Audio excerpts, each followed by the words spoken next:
Olá, o Plano Aberto de hoje começa falando sobre o sistema penitenciário brasileiro. De acordo com o Levantamento Nacional de Informações Penitenciárias, o Infopem, o número de presidiários aqui no país aumenta cerca de 7% todos os anos. Além disso, o Brasil está em quarto lugar no ranking mundial de encarceramento, atrás apenas dos Estados Unidos, da China e da Rússia. Mas por que o número de presos no Brasil aumenta tanto? Para responder essa pergunta e falar sobre os problemas relacionados a essa realidade, eu converso agora com o especialista em Direito Penal, professor da UFOP, André de Abreu Costa. André, muito obrigado pela sua participação aqui no Plano Aberto. Eu que agradeço. André, retomando a pergunta então, por que esse número de presos aumenta tanto aqui no país? Essa resposta e qualquer outra que eu te der, ela vai ser sempre parcial e a partir de um ponto de vista, de uma maneira como eu e um certo grupo de criminólogos e criminalistas analisam o problema do encarceramento no mundo. Eu acho que um dos grandes problemas do hiperencarceramento, assim a gente vem chamando, atual, sejam os processos de escolha de criminalização e os processos de gestão da criminalização. Dizer que há um grande número de encarcerados mundo afora, Estados Unidos como o grande líder do encarceramento no mundo, significa processos políticos de escolha de criminalização. O que se criminaliza, o que se pune com pena privativa de liberdade, o que não se pune com pena privativa de liberdade. Então, eu acho que, em última análise, e quem diz isso até não sou eu, quem diz isso é um criminólogo norueguês chamado Nils Christie, que, na verdade, todo grande processo de criminalização e encarceramento decorre de uma certa maneira política de conduzir os fatos éticos e sociais. Quer dizer, problemas que a gente tem socialmente e que a gente resolve tratá-los de forma a criminalizá-los, a levá-los para dentro do sistema judiciário e algo assim. Então, acredito que o problema do hiperencarceramento é um problema de ordem política, de escolhas de política criminal, né, de escolhas de política social e criminal. Sim, o senhor está querendo dizer que há crimes leves, que poderiam ser punidos de outra forma, senão a cadeia, que não a cadeia. Sim, tratando com problemas de hiperencarceramento, sim. A gente faz escolhas e faz recortes. E esses recortes é que vão alimentar o sistema. Quer dizer, se a gente tem clientelas específicas, criminalidades específicas, pessoas específicas, na medida em que a gente lida com um ponteirinho para cá ou para lá, mudando a maneira de relacionarmos com essas infrações penais, talvez pudesse ser. Então você tem, por exemplo, no Brasil, grande parte das infrações penais por quais se prendem são infrações penais contra o patrimônio, infrações penais patrimoniais. E no final das contas, haveria sim a possibilidade de você trabalhar com essas infrações de outra maneira, que não fosse, no final das contas, o encarceramento. Quais maneiras? O sistema punitivo brasileiro, por exemplo, ele comporta, isso já existe há bastante tempo, substituição da pena privativa de liberdade por outras coisas, né? As penas privativas de liberdade podem ser substituídas por penas restritivas de direitos. Prestação de serviço à comunidade, pagamento de prestação pecuniária à vítima, limitação de final de semana, restrições a direitos em geral.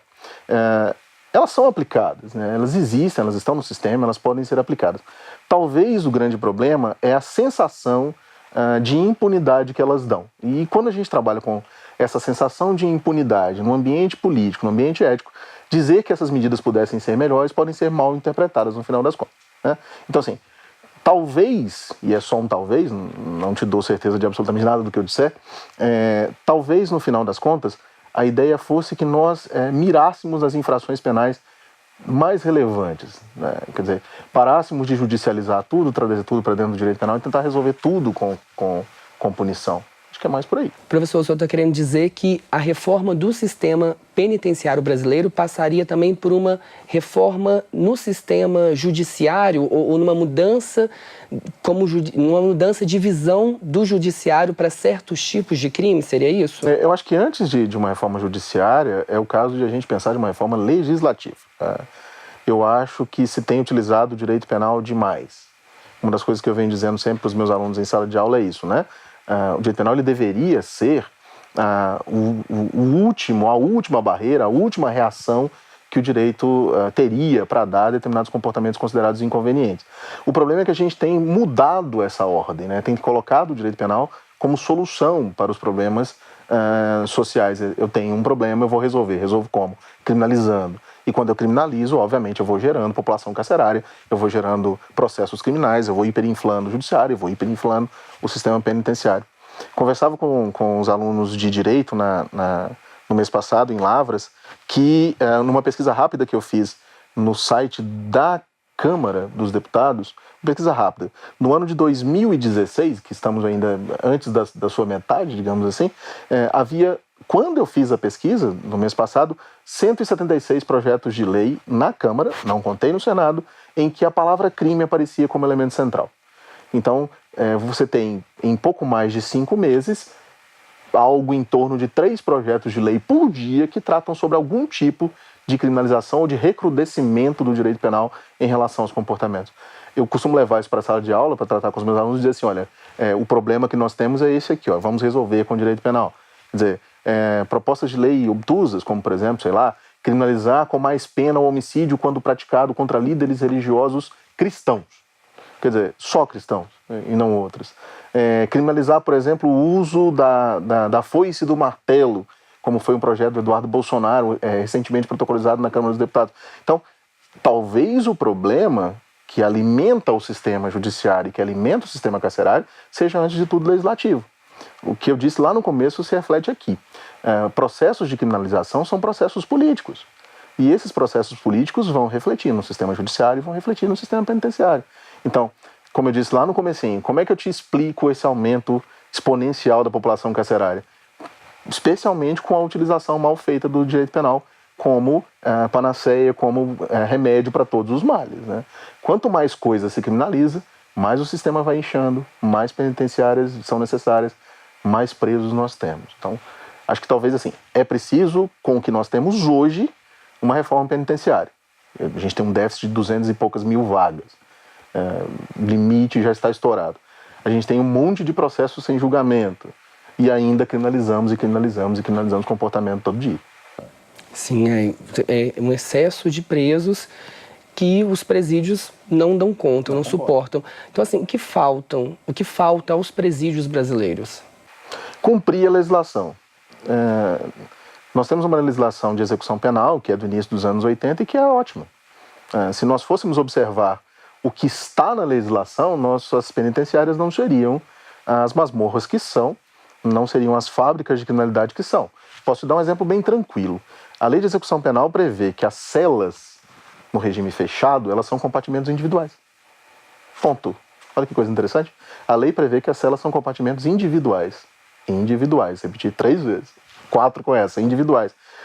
De 6 metros quadrados, em que concorrem fatores de aeração, insolação, condicionamento térmico, com a presença de um sanitário e de um lavatório do dormitório. É assim que diz a lei que deve ser a cela. Cada cela deveria ter apenas um preso. É isso que diz a lei. As celas no regime fechado são compartimentos individuais. O sistema não comporta. O sistema penitenciário brasileiro legal é um, o sistema penitenciário brasileiro da realidade é outro, completamente diferente. Há um socateamento total. E há, como eu disse desde o começo, acho que talvez uma falta plena de interesse político em se tratar disso. A gente vem trabalhando e vem conversando ultimamente sobre uma tendência de incremento da penetração da iniciativa privada no sistema penitenciário. Isso é algo que parece um caminho. Não estou dizendo que é um caminho bom, muito pelo contrário. Mas parece ser um caminho. Minas Gerais já tem uma experiência dessa em Neves, com a parceria público-privada. Então, o caminho parece ser por aí. Esses presídios privados funcionam? Aqui em Minas nós não temos um presídio privado. A penitenciária é uma parceria Estado-iniciativa privada. E é alguma coisa que a gente ainda vê, pelo menos a grande maioria das pessoas com as quais eu convivo, a gente ainda vê com muito maus olhos, em razão de você mercantilizar a miséria humana, né? Transformar a criminalidade em mercadoria. E é isso que se tem feito. Por exemplo, na parceria público-privada de Neves, os presos fabricam a capa do colete à prova de balas, utilizado pelos servidores ali da segurança pública. É uma coisa perversa, eu acho.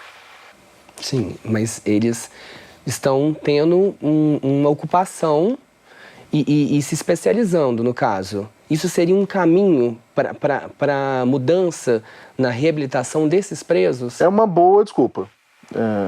É uma excelente desculpa.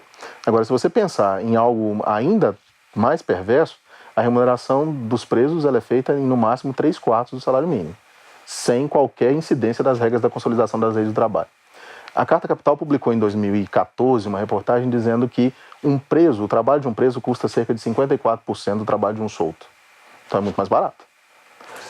Nas obras da Copa, por exemplo, houve um convênio do CNJ com os organizadores da Copa ocupando 20% das vagas quando fossem 5% das vagas, quando forem pelo menos 20 trabalhadores, 1 a cada 20, com presos, que custam 50% menos do que um trabalhador solto. Sim. Então, você tem um lado e tem outro, né? Sim, sim. Mas, professor, então essa reabilitação do preso passaria por onde? Qual seria um caminho, na sua opinião? Como professor, uma das minhas grandes lutas é dizer que passa pela educação. Desde 2012, a Lei de Execução Penal ganhou alguns importantes instrumentos no que toca à educação. A educação foi incentivada pela Lei de Execução Penal a partir da Lei 2.433, que trouxe a possibilidade de o preso remir pelo estudo a sua pena, não só pelo trabalho, e remir em menos tempo com o estudo do que pelo trabalho. Então, no final das contas, assim, há um incentivo legal para o estudo. O que não há, talvez, sejam estruturas para que isso aconteça. Sim. Então, no final das contas, eu entendo que uma melhora no sistema de encarceramento e que geraria menos reincidência, é só o que eu acho, passaria não por esse trabalho meramente mecânico que gera efetivamente só a remissão, mas por alguma coisa que fosse capaz de trazer o indivíduo para uma outra realidade. Para uma outra realidade. Que fosse pela educação, que fosse por um trabalho que lhe fornecesse alguma coisa ao final da sua pena. Pode ser quimera de professor de direito penal, mas eu acho que talvez fosse mais por aí. E que na hora que ele saísse, ele tivesse uma oportunidade de ter uma ocupação. Pois é, o sistema de tratamento com egresso é também ainda meio vazio. O Tribunal de Justiça do Estado de Minas Gerais tinha um programa, tinha um projeto que envolvia o tratamento de egressos, mas é alguma coisa com a qual as pessoas se preocupam muito pouco. Muito pouco. Há, obviamente, uma estigmatização do sentenciado, há uma estigmatização do ex-encarcerado e não há uma preocupação, pelo menos eu acho, não há políticas eficientes que pensem nisso. Essa reinserção acho que falta. Porque, vamos e venhamos, a gente tem problemas com isso, assim, a gente tem dificuldade de aceitação e, obviamente, se não houver nenhum tipo de intervenção, essa dificuldade vai se tornando cada vez mais exponencial, cada vez maior. Acho que falta, sim. Ok, professor, eu queria agradecer pela sua participação, os esclarecimentos aqui no Plano Aberto. Eu que agradeço e me ponho sempre à disposição de vocês. Muito obrigado. E a gente segue com o Plano Aberto.